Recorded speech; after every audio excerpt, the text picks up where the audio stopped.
Hello everyone, welcome to I exam भी। दोस्तों 12 जुलाई का दिन बहुत खास है और आज का दिन 12 जुलाई 1982 को और भी ज्यादा खास था क्योंकि इस दिन स्थापना हुई थी नाबार्ड की, national bank for agriculture and rural development. आज इसका 41वां फाउंडेशन डे है, स्थापना दिवस है। तो आज के इस खास दिन पे हम जानेंगे नाबार्ड के बारे में। ऐसा क्या था कि नाबार्ड को एक अलग से ऑर्गेनाइजेशन के रूप में बनाना पड़ा, एक इंस्टीट्यूशन के रूप में बनाना पड़ा, और नाबार्ड का क्या वर्क है, क्या इसने माइलस्टोन वर्क किए हैं और क्या इसमें आगे बहुत सारी चीजें हो सकती हैं। सो ये इस टाइप के बोर्ड आप सभी ने अपने गांव में या फिर अपने आसपास जब भी आप कभी घूमने गए होंगे, चाहे उत्तराखंड या हिमाचल, आपने डेफिनेटली देखे होंगे, जिसमें स्टार्टिंग में ही लिखा रहता है फाइनेंस बाय द नाबार्ड या फिर नाबार्ड द्वारा वित्त पोषित। न सिर्फ एग्रीकल्चर का ही काम या फिर खेती बाड़ी तक लिमिटेड नहीं है, बल्कि नाबार्ड चाहे वो आरआईडीएफ के थ्रू हो या चाहे रूरल डेवलपमेंट के लिए इंफ्रास्ट्रक्चर डेवलपमेंट का काम भी करता है। तो भले ही वो ब्रिज फॉर्मेशन हो या फिर रोड्स का कंस्ट्रक्शन हो, वो काम भी नाबार्ड के द्वारा होता है।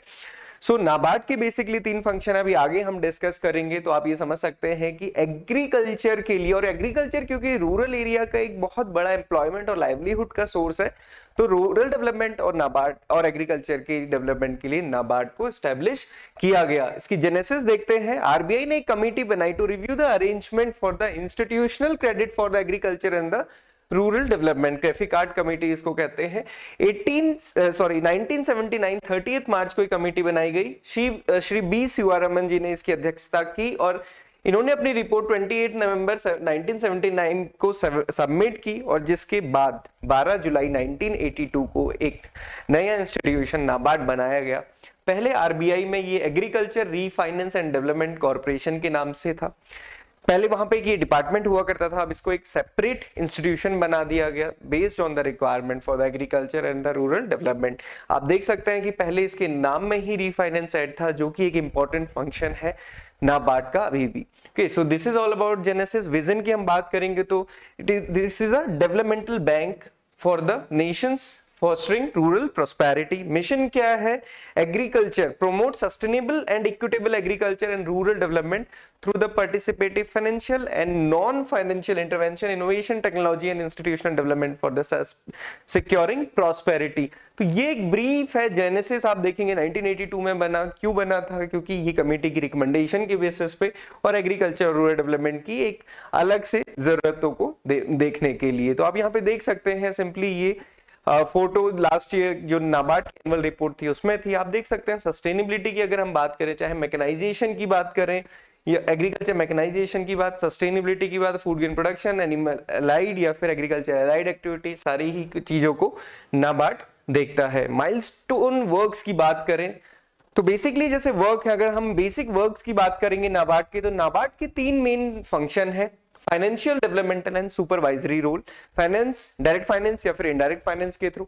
Development, agriculture, farm sector, non farm sector, rural development के लिए जितने भी डेवलपमेंटल वर्क्स होते हैं, प्रोजेक्ट्स होते हैं, वो देखना। And then supervision for the state government banks या फिर कोऑपरेटिव बैंक्स या फिर पब्लिक सेक्टर बैंक्स या फिर स्टेट गवर्नमेंट के साथ एग्रीकल्चर, फार्म सेक्टर या फिर नॉन फार्म सेक्टर के वर्क को सुपरवाइज करना। This is the important function, one of the important function. Milestone work की बात करेंगे तो एसएचजी बैंक लिंकेज प्रोग्राम। सो एसएचजी फॉर्मेशन करना, ग्रास रूट से हम हमेशा बात करते हैं कि सबसे निचले तबके में बैठे हुए इंसान को डेवलप करने की। यहाँ पे ये एसएचजी बैंक लिंकेज, और वो भी स्पेसिफिकली बाद में ये एनआरएलएम की स्कीम के थ्रू इसको आगे बढ़ाया गया। वहां पे विमेन बेनिफिशियरीज को ऊपर उठाया गया। अगर आप देखेंगे ग्रामीण लेवल पे या फिर रूरल लेवल में जो पुरुष हैं या फिर फार्मर हैं, वो तो फिर भी कुछ ना कुछ करते हैं या फिर वो माइग्रेट होके बाहर आते हैं फॉर द इनकम जनरेशन या फिर लाइवलीहुड एम्प्लॉयमेंट जनरेशन के लिए। बट जो महिलाएं हैं वो घर पे ही रह जाती हैं, बहुत कुछ नहीं कर पाती। वो भी कुछ कर सके, बेसिकली वो रिफाइनेंस ही कर सके या फिर आपस में माइक्रो फाइनेंस की एक्टिविटी कर सके, उसके लिए SHG bank linkage programme NABARD लेकर आया था। देन किसान क्रेडिट कार्ड, जिसके बाद मतलब खुशियों का कार्ड भी उसको कहा जाता था, यानी कि बहुत बड़ा मेजर रोल है। प्रायोरिटी सेक्टर लैंडिंग में भी इसका एक इंपॉर्टेंट रोल है। और फार्मर्स को प्रोडक्शन क्रेडिट के लिए, मतलब फसल उगाने के लिए ही लोन देना, ये किसान क्रेडिट के द्वारा ही हो सका। Then watershed development, rural development की अगर हम बेसिक नींव की बात करें या फाउंडेशन की बात करें, वो है वाटरशेड डेवलपमेंट। वाटरशेड डेवलपमेंट को एक टैंक बनाना नहीं होता, बल्कि एक पूरे लार्ज एरिया को एक साथ लेके चलना होता है, सो दैट कि हम in situ ex situ conservation दोनों ही कर सकें, और जब वाटर कंजर्वेशन होगा तभी हम पूरे आगे डेवलपमेंट को समझ सकेंगे। सो ये कुछ माइलस्टोन वर्क थे। फाइनेंशियल वर्क में डायरेक्ट फाइनेंस, रीडायरेक्ट फाइनेंस है। इसके अलावा अगर हम इसकी जर्नी देखेंगे 1982 से 2021 तक की, तो इसमें कुछ इंपॉर्टेंट चीजें हैं, जैसे नाबार्ड इज बॉर्न। सो नाबार्ड 1982 में बना था बेसिकली। उसके बाद आप देखेंगे 1983 में विकास वॉलंटियर वाहिनी बनाया गया। 1989 में डीडीएम पीएलपी कंपोनेंट, 1991 में बैलेंस शीट ये 12,751 करोड़ रुपीस पहुंच गई थी। अगर आप देखेंगे 1982 में जब स्टैब्लिश हुआ था, तब इसकी बैलेंस शीट थी 4,519 करोड़ रुपीस।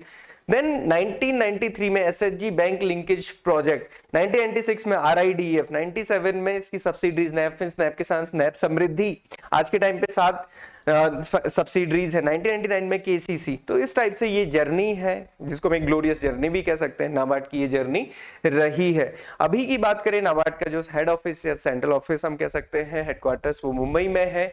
32 रीजनल ऑफिस हैं, सब्सिडीज 7 है। इसके अलावा जो नाबार्ड का स्टाफ है, ओवरऑल स्टाफ आप यहाँ पे देख सकते हैं, ग्रुप ए में 2243 एंड इस टाइप से ग्रुप बी में group C, and total this is a strength. Important यहाँ पे देखने की बात है डीडीएम। तो जनरली क्या होता है कि रीजनल ऑफिसेस में, स्टेट कैपिटल्स में ही इनके रीजनल ऑफिस होते हैं नाबार्ड के, बट डीडीएम एक ऐसी पोस्ट है जो कि फील्ड लेवल की पोस्ट होती है, डिस्ट्रिक्ट लेवल की पोस्ट होती है, तो इसके थ्रू आप अपने डिस्ट्रिक्ट में भी सर्व कर सकते हैं। So this is the staff strength as on date 31 March 2021। So this is about the NABARD. So I hope कि आप 12 जुलाई को हमेशा याद रखेंगे, स्पेसिफिकली वो स्टूडेंट्स जो कि नाबार्ड के लिए प्रिपेयर करना चाहते हैं। सो आप अपनी प्रिपरेशन बहुत अच्छे से कीजिए, सो दैट कि आपको इसके अंदर जाके इसके साथ वर्क करने का मौका मिले। किसी ना किसी, जो हमने 3 फंक्शन पढ़े उसमें से किसी एक फंक्शन को आप भी करें। सो अभी से अपनी प्रिपरेशन बहुत अच्छे से करें। आप नाबार्ड के previous year paper mock test हमारी साइट में दे सकते हैं। इसके अलावा हम एक स्पेशल सेशन करेंगे शाम को एग्रीबी पे, लाइव सेशन, तो उसे ज्वाइन करना ना भूलें। किसी भी डाउट एंड क्वेरी के लिए आप हमें मेल कर सकते हैं, कॉल कर सकते हैं। चैनल को सब्सक्राइब करना ना भूलें, सो दैट कि आपको ऐसे ही आने वाली वीडियोस मिलती रहें। So thank you students for watching this video and have a good day ahead.